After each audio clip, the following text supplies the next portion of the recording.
What's up, y'all? You already know if you've been on the internet, if you've been on Twitter, if you've been on YouTube, you've been on Facebook, you already know what I'm about to do. Today's episode is about Bird Box. This movie has been I watched the movie probably a few days after it appeared. I think I watched it on like Wednesday or Thursday, and I felt like I seen the whole movie. The internet has not let up on this movie yet. I'm like, yo, can I get some of the movie in before it's spoiled? Like just a little bit of this movie. But I sat down, I finally watched it, and we about to jump right in. It's your boy Taz coming live for this movie review. You know, this is Taz on the Reel.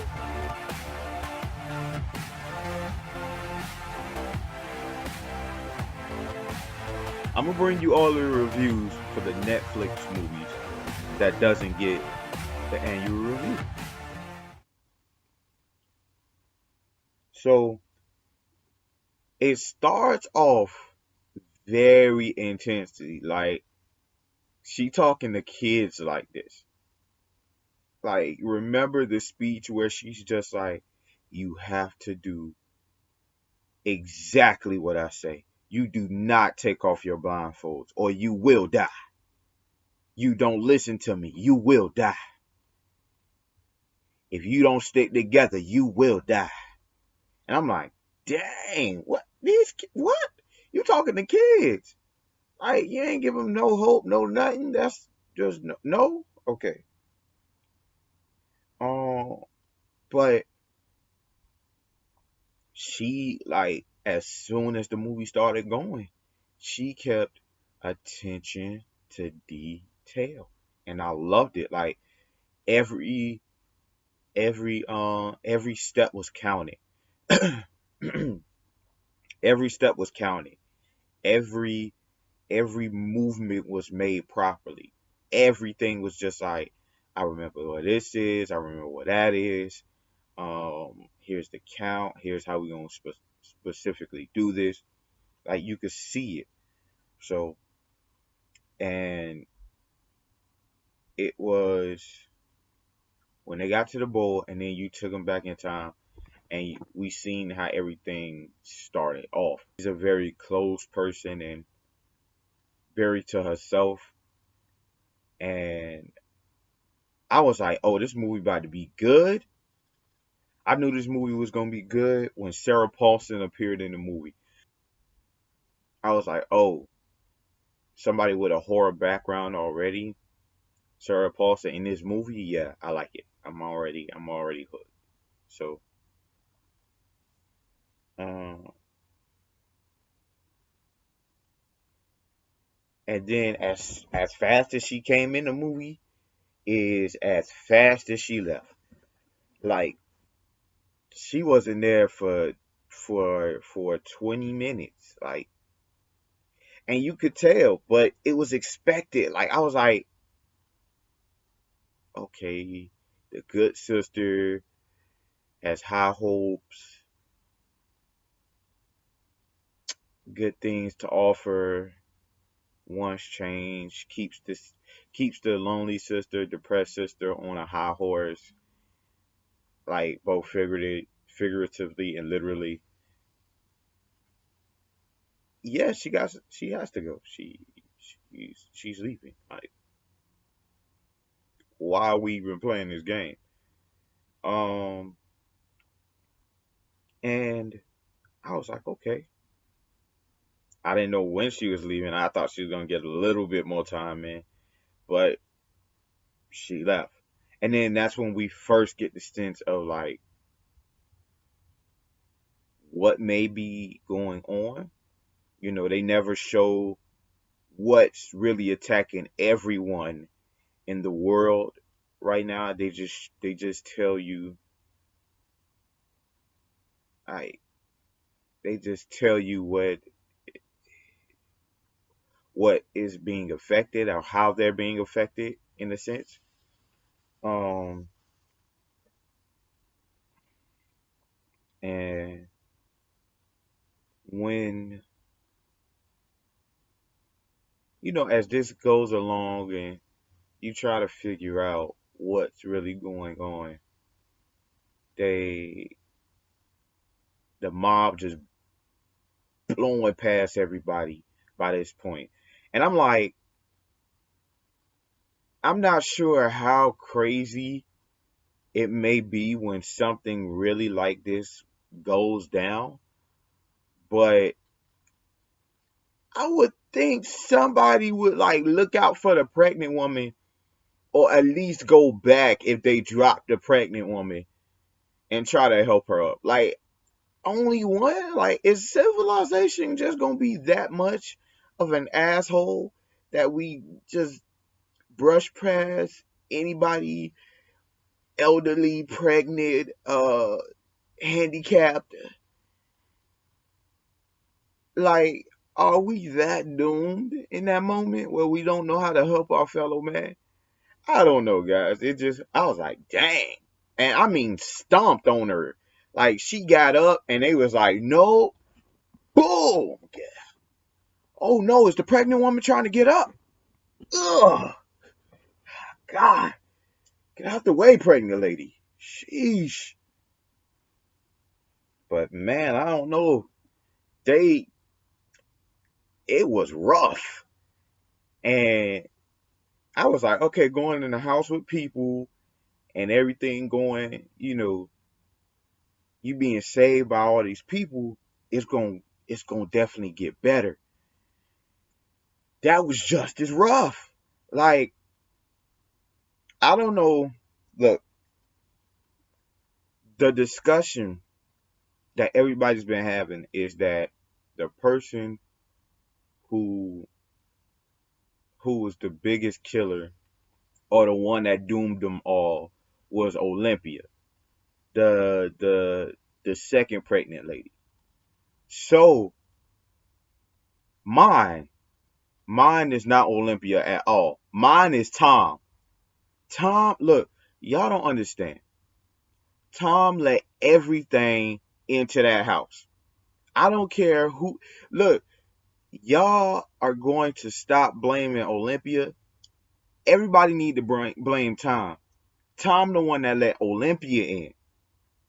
He's the one who had that much confidence. And then she's just following behind him because he's the good spirit that lets everything in. It doesn't matter. Yeah, I need help.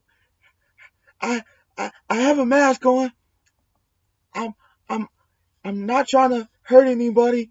I just got a knife, and a shotgun, and some grenades, and and the demons, and I already looked, but I have my blindfold on, so can you let me in? Okay, everybody, close your eyes. We letting them in. And if you think I'm tripping, if you really think I'm tripping, if you really think I'm tripping, remember the scene with Lil Rel in the supermarket. Bruh heard a voice. He went to go open it. People behind him, and the dude came out and almost killed everybody because bro wanted to let him in. Tom was like so confident, like, oh, let's let him in, until he figured out that, oh, he's crazy and has the disease. Now they had to fight.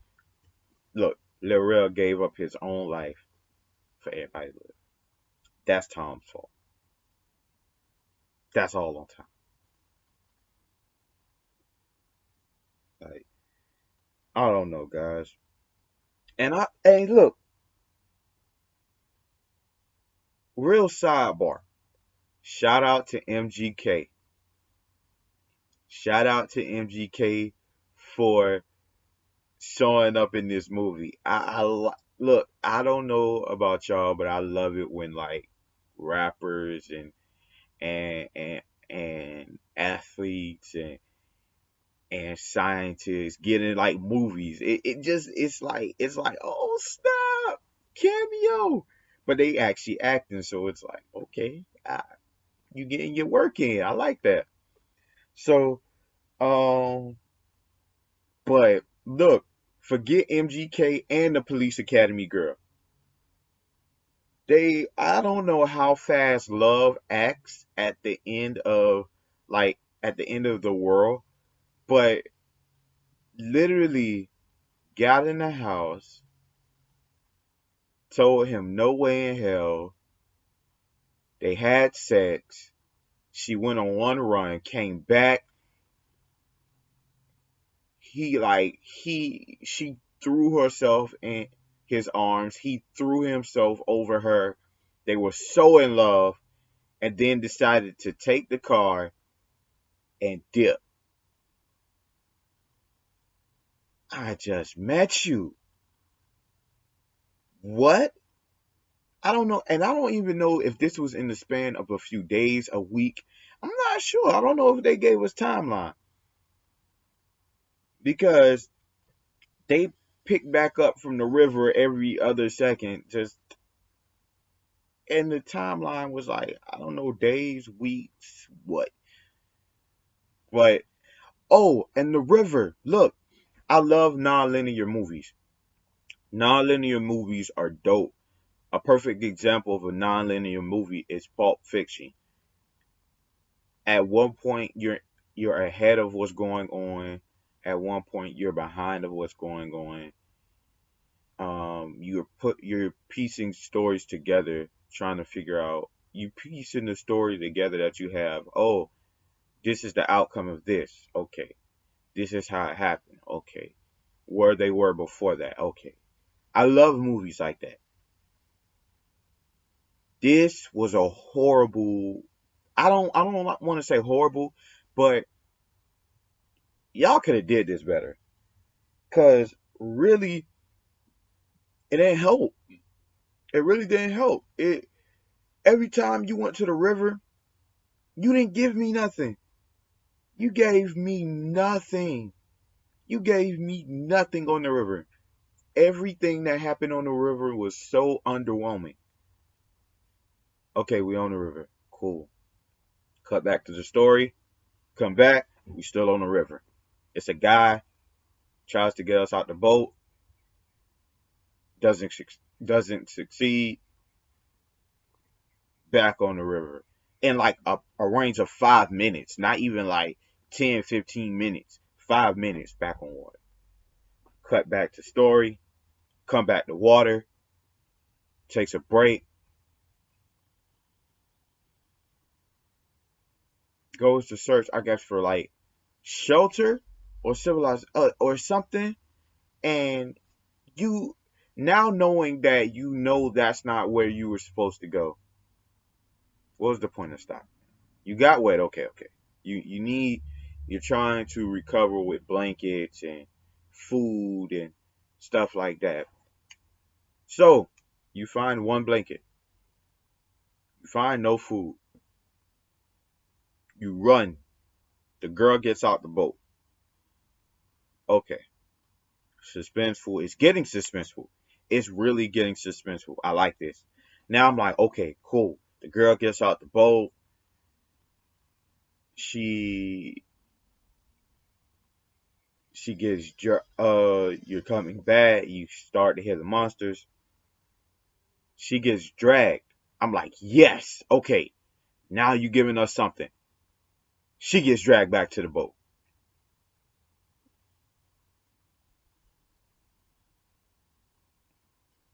So more river. Okay, God. I'm like, that was so underwhelming. It was not needed, guys.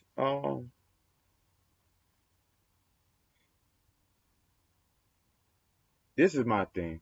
And when we went back, we added people to the house, right?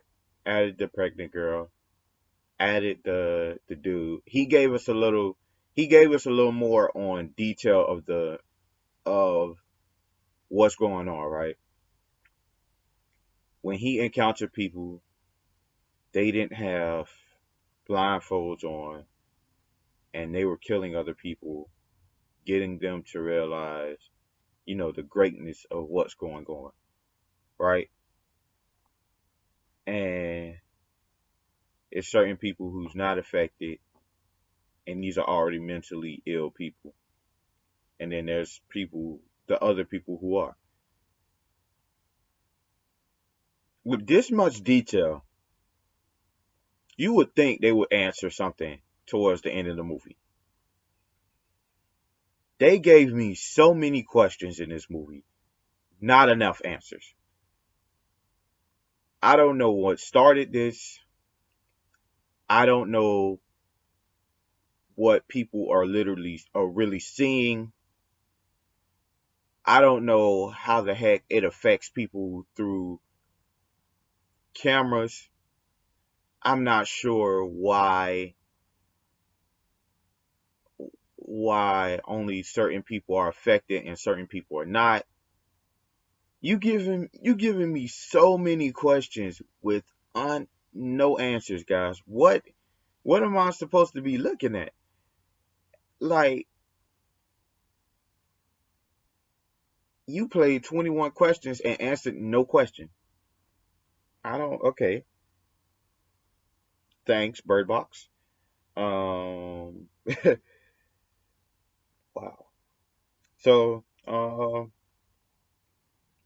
but yeah, and then with adding these people, there's always a risk.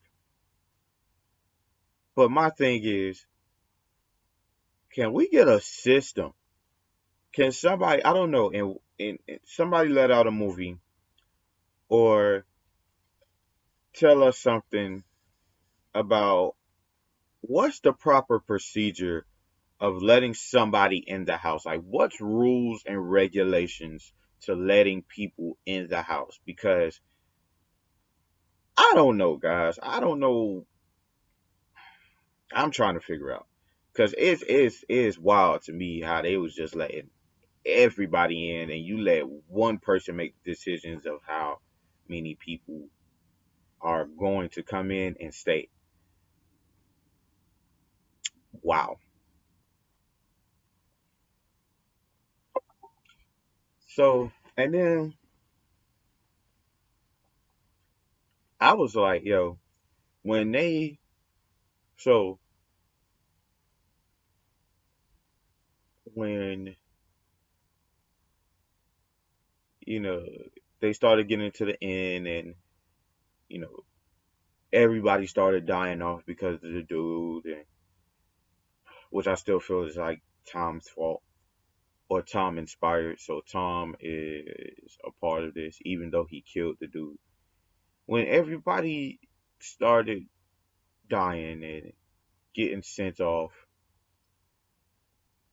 and we see Tom comes out as the victor, you start to piece everything together. Like, okay, so this was the beginning, that's the end. What happened to Tom? Tom sacrificed himself. Tom was the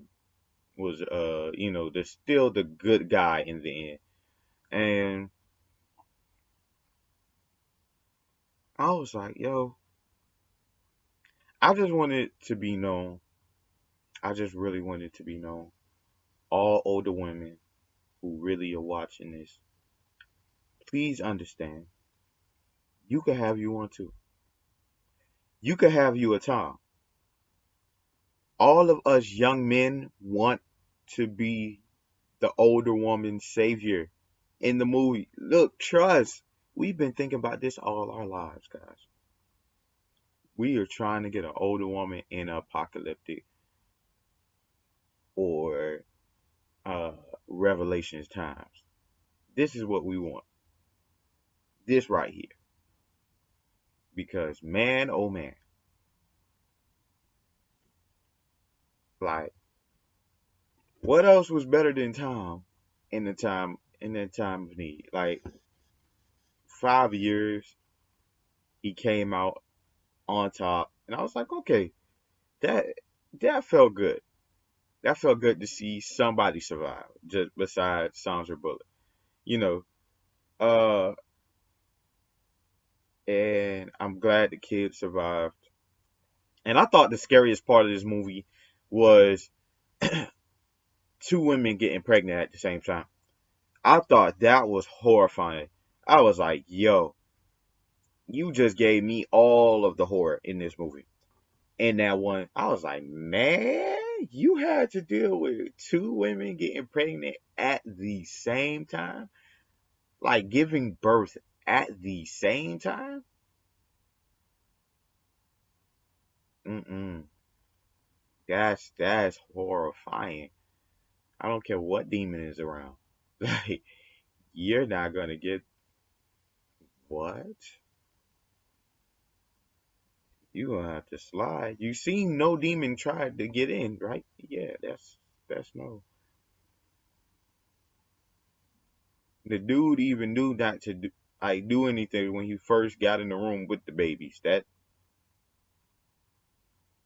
no. So and the kids were so man. It was like I felt bad for those kids because first the girl didn't get all the love like she was supposed to. Both of them didn't get all the love because they had boy and girl as names. They didn't even have Pop Tarts until they were 5 and didn't know what strawberry, like, they didn't know what so many things were. Like, by the age of 5, I've probably eaten half of the things that I already know is food. Like, I was like, yo, what? That sucks. I don't want, that sucks. That sucks. No, I don't want to be in an apocalypse that I can't have a Pop Tart. It hurts. Yeah, but yeah, they didn't know nothing. So I was so happy for like it was so happy for me in the end when they finally got names, and I'm like, yo, my biggest thing though was why didn't she call the boy Tom Jr. and why didn't she call the girl Cinderella or Ariel or a Disney princess like the mom wanted? The mom specifically told you what she want. Like, hey, you didn't do it? Okay. So, uh, with that, guys, that's just my review on Bird Box. Uh, what I would give it,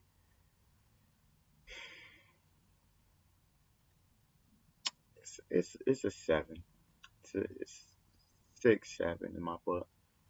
Probably, I'm gonna just go with 6.5. So, it was all right. It's, would I watch it again?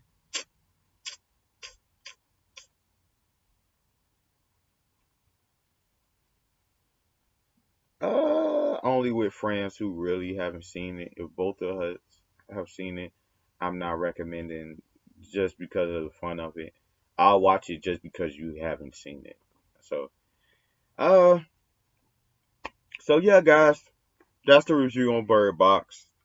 Let me know what you think. Like, comment, subscribe.